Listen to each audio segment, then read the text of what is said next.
Hi guys! So today meron tayong bagong tuturo sa inyo. Paano ba ilipat yung magazine release ng Sig Sauer P365 manual safety sa kabilang side. Okay, katulad nito. Pang left-handed na siya. Okay? So kanina, ang stock niya ay nasa right yung magazine release nitong barrel. Okay? So, tuturo ko sa inyo paano natin siya ililipat dito sa left. Kasi yung unit na to ay pagmamayari ng left-handed. Ayan. So, turo ko sa inyo paano natin siya inilipat dito sa right side, yung magazine release niya. Okay? Let's go.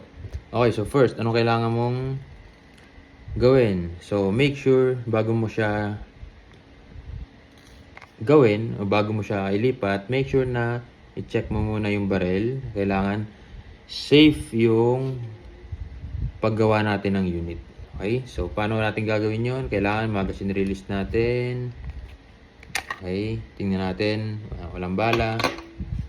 Okay? Tingnan natin yung chamber niya. Clear. So, yan. So, make sure na bago mo natin kulikutin yung ating mga unit, make sure na safety check muna tayo para iwas aksidente. Okay?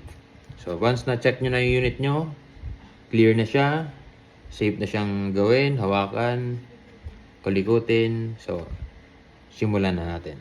Make sure meron kang ganito, pin. Ito yung pangsungkit mo dun sa part na to. Sa lock nung mag-release ng barrel mo. So, yan, pipress lang natin itong mag-release niya. Ayan. Pag na-press na natin siya na ganito, nilalabas yung parang may butas yan dyan. Pakita ko sa inyo. Yan. May butas dyan. Doon natin ipapasok to. Okay, yung pin. Press mo lang yan. Okay. Tapos papasok mo yung pin dun sa butas. Tapos iaangat mo yung part na to. Ito. Yan, iangat mo siya.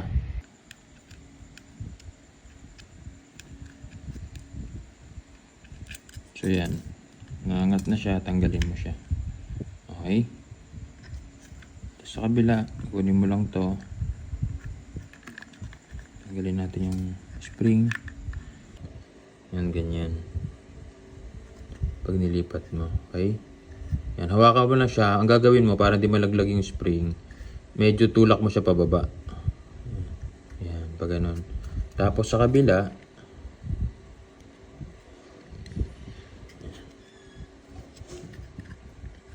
yan. Sa kabila, ganito yung itsura niyan. Yan.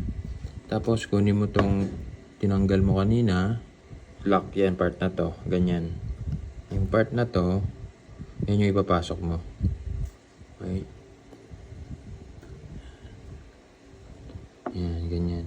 So, make sure na napipress mo yung sa kabila para umangat to konti. Para maipasok mo siya. Yan, malak mo. Okay.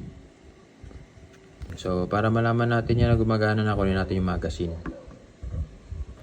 So, ito na yung magazine niya. So, yan. Try na natin. Okay. So, hilahin mo konti para malaman mo na nag-lock na siya. Yan. Okay. So, pag press mo to, okay, gumana na siya. Okay. So, pang left-handed na siya.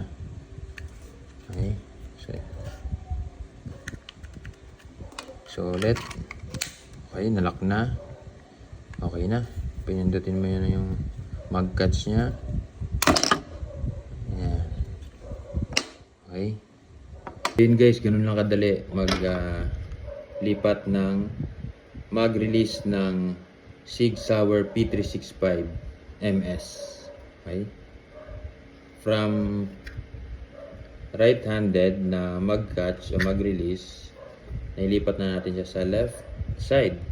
Okay? So pag left-handed na, okay na siya. Yan o, left-handed. Okay? Nalipat na.